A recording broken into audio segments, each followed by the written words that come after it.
you, Chairman. Good morning, ladies and gentlemen. It is my pleasure and my big honor to have this opportunity to give a report about our Table 2.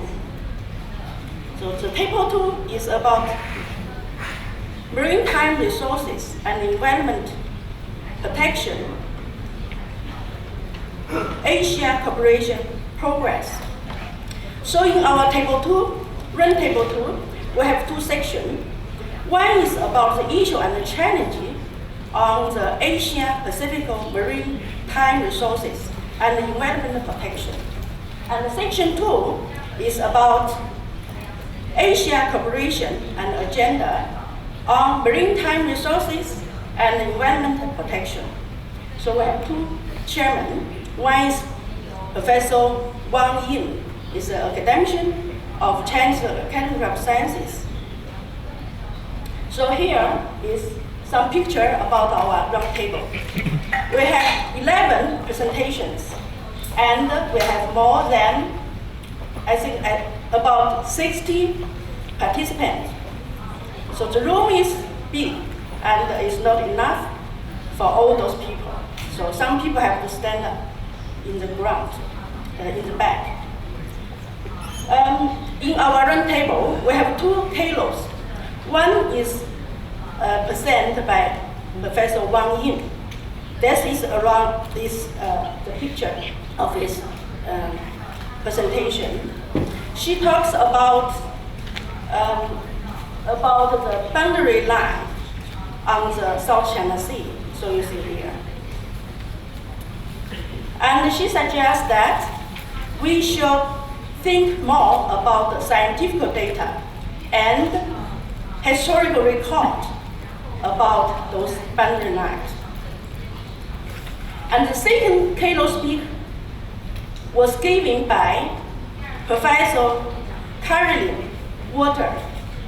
She came from Canada, and she is the Vice Chancellor of University of Dalhousie of Canada.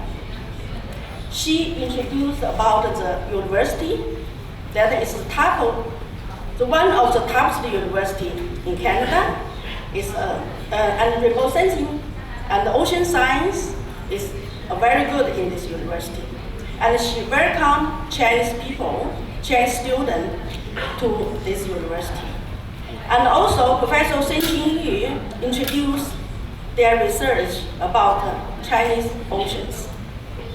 There's the paper. So in our roundtable, actually we have 4 points in overview. The key point 1 is marine scale road. So we have 11 presentations here, but 3 are related with maritime scale road. The one is Tang, Danling, myself, talk about remote sensing on this area. And the second and the third, so you can look at the title. So here is some study result. And this shows the remote sensing data that we can apply for this ranging, for the maritime scale road. And here is the monthly sea surface salinity data in this area. And also, we have a presentation about environment protection along the maritime scale road. So here shows some study on this area. And the third paper about maritime scale road is about tourism and safety and security in this area. So here is some studies. So that is about key point 1. The key point 2 is about the natural gases and the resources. There are very good 2 presentations related with this point. And we report about the new funding of resources, such as gas hydrogen. You can see here, this is the new resources. And also one presentation mentioned new marine life, new marine system in this area. And also paper present about the development schedule for which year and how long time we can use those kind of new resources. And the key point 3, in my view, is about the boundary study, Maritime. And here we have 3 presentations.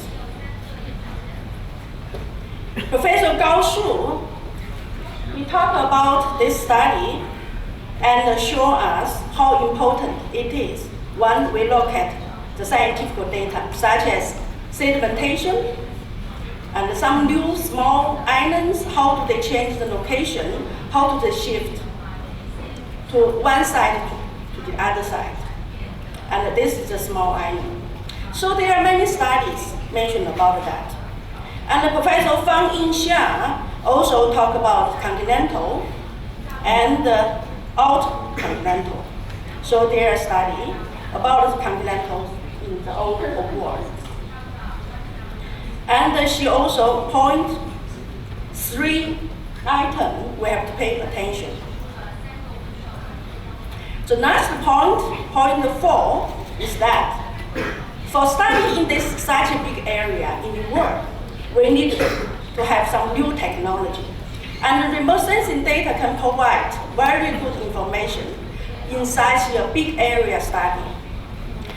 And we have 3 presentations related with remote sensing technology.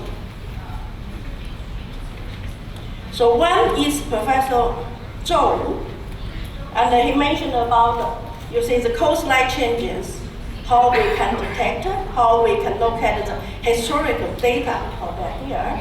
We can compare about more than 30 years or 40 years data to see how they change. So here are some studies about that. And also, Danling Tang mentioned about remote sensing on marine scale rule ranging that relate with environment and ecosystem. She looked at the impact of typhoon on the whole marine ecosystem and suggested that wind power is very important and how the wind power translates the energy from air to the ocean and from physical ocean to marine ecosystem.